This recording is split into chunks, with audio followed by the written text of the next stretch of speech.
Welcome to Cartoonist Kayfabe. My name is Jim Rugg. I'm Ed Piscor. And today we're going to look at Mike Mignola's amazing screw-on head.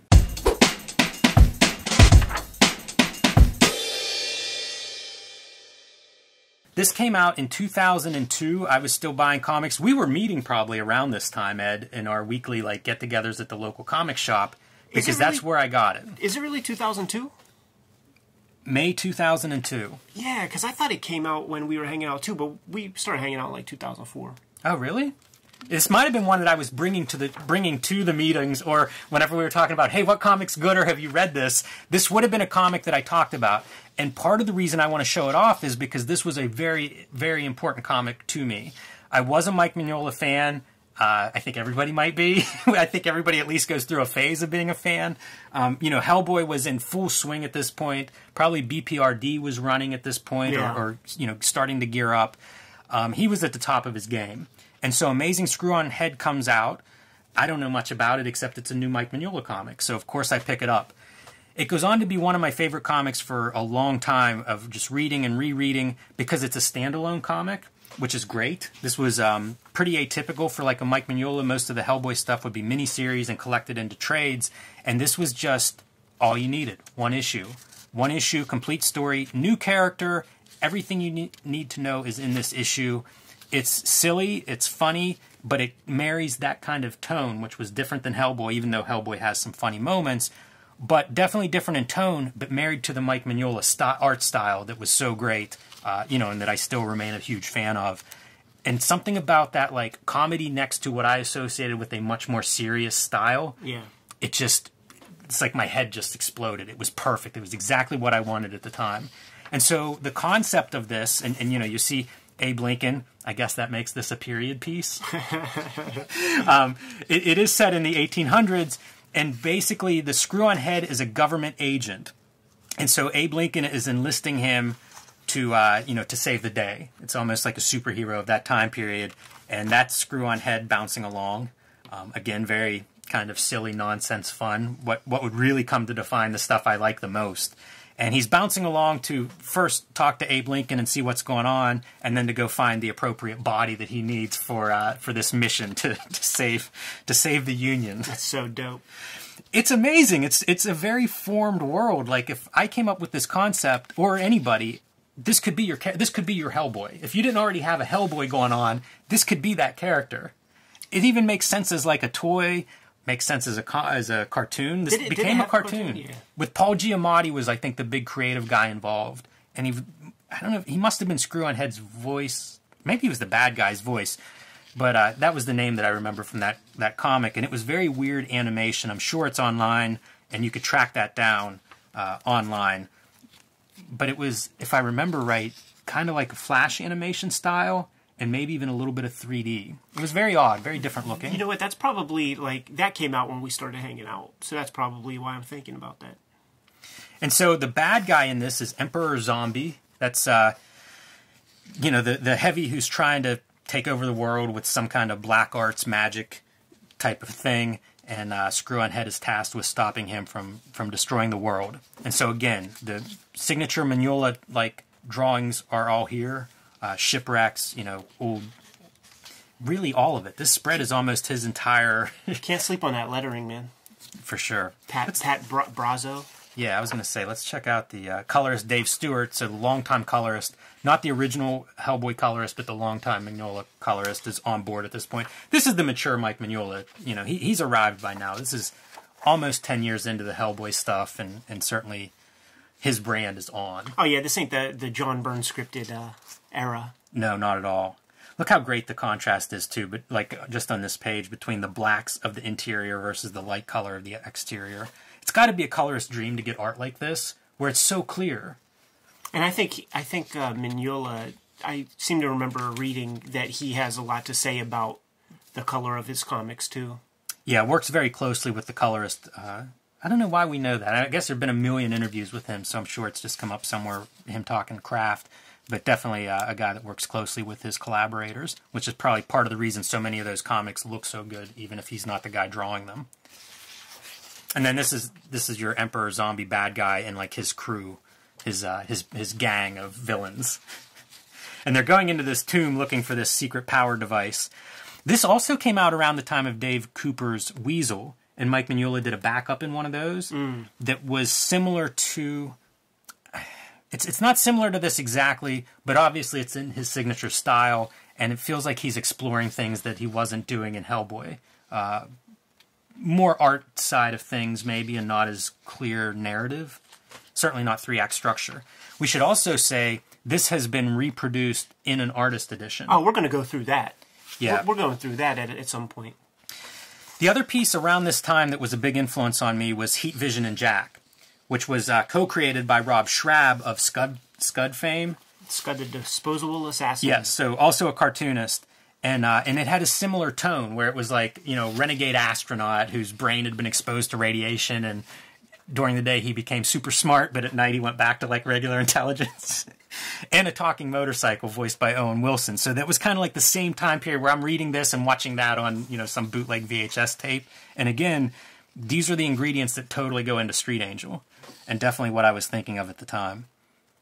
His ability to spot blacks with this kind of like light around it, second to none. Yeah, it's amazing, and it's something that we will be able to explore more easily in the artist edition, because there's obviously no color. But what he does is he stacks light on top of dark, on top of light, on top of dark, and creates this like crazy depth of field. It doesn't make sense. Yeah, because it's not about, he's not abiding by true lighting or anything. No, he's using two values but creating a middle ground, a foreground, and a background. Yes. And that doesn't make sense because it's like you only have black or white. How can you make 3 planes? And it's like you have to, it's a way of thinking, because maybe this picture frame shouldn't be black. You know, in real life it's not black, but you make it black for the composition. And I see a lot of it in like Universal movies, the old horror Universal horror movies. You'll see like still frames and it'll be like, wow, that's Mike Mignola. Where it's like maybe there's some I don't know, smoke or you know, whatever, dry ice in the background. It's creating like a fake fog or a light. And they paint shadow on the walls, right. Even, you know, it's not lit that way, it's painted that way. Yeah, sometimes that stuff, especially whenever I was looking at his work in the artist editions in black and white, it was like, that's totally Universal. It makes so much sense through that lens. I pointed out the bad guys and their crew. So here's Screw-on-Head with his driver and his dog, who's sort of like his sidekick. It's a weirdly perfect comic, in my opinion. Weird, you know, it has the weird qualities that I like, stuff that you can't anticipate, so it is surprising from comic to comic. The weirdest part is, like, the whole power source that Emperor Zombie is going after is contained in this, like, old turnip somehow. So, a little bit Dadaistic nonsense, but also you see Screw-on-Head in action, like, dropping into where the bad guys are. And they're able to unlock, this is the evil power, the H.P. Lovecraftian evil that had been trapped inside there. Dr. Snap is his assistant who, you know, plugged into the turnip to loose this power on the world. And then once they see this evil creature, they kind of panic. And his vampire sidekick turns into the bat. So little bits of humor, but again, like cartoony humor. And whenever they turn into the bat, it's not just a bat that's outlined against a dark background. There's a poof of smoke which creates that light background to make the bat pop. A lot of silhouettes, a lot of good shapes on display in all of his work. His composition, like there are a few cartoonists who can compose images like his, and I say that looking at this incredibly composed piece with this like swoop of the arm. You see this character, you see that, like it's all leading your eye to a place, sending you back down here. Like it's just, this guy's a master at leading your eye, manipulating the reader. And creating motion, Ed, this is a great one that you point out. Creating motion in a style that's very simple and often feels static. He's still able to create this motion and make dynamic images. Jason, the Norwegian cartoonist, is the other artist that I think of this way, where it's a very simplified style. And when that dude does action or dynamic, it shocks me because it's like, wait a minute. How are these things that look like statues alive and moving? And he does it compositionally. You know, it's like suddenly we're engaging in diagonals and opposite diagonals whenever, you know, previously you might do all vertical stuff until the action scene comes. And now they're all diagonals, this 2-page spread. So it's amazing to me whenever a style that looks this simple is capable of such a wide range of expression. And Screw-on-Head, you get to see... He's an action figure, you know, like his hands flying off into the monster. He has these like joints that are very visible, like these ball joints. It all works. Like, all the drawing is visible there. It's really remarkable. When you look and again, a lot of movement for what is a very simple drawing. When you see this, it kind of makes you want to, like, you know, put your Raphael brush down, put your dip pen down, and just see what you could do with a rapidograph. Yeah. With that dead line. A lot of us have studied a lot of Mike Mignola. There's a reason that everybody seems to break in with some of his influence showing on their sleeves. Screw-On Head's body gets destroyed, but the head continues to fight on, eventually thwarting Emperor Zombie by chewing through, like, the power cables.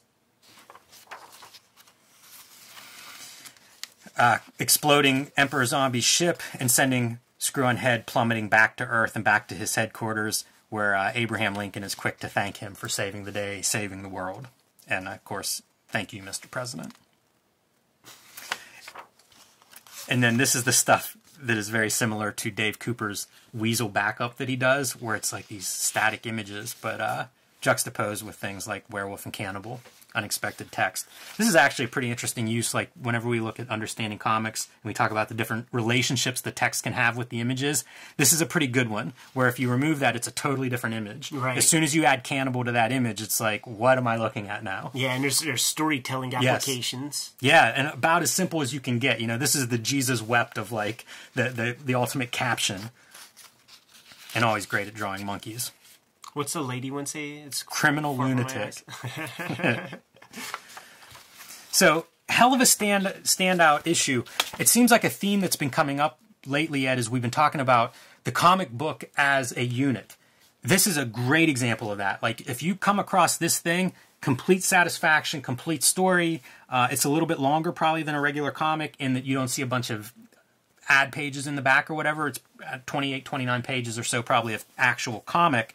But hey, you're making comics now. Like, it's a choice. If you're making a comic, you can fill those 32 pages however you choose to, and this is an epic in a comic book. Yeah, it's awesome. And this is one of those things like that if you were to explain it to your publisher, they'd be like, I don't know about that.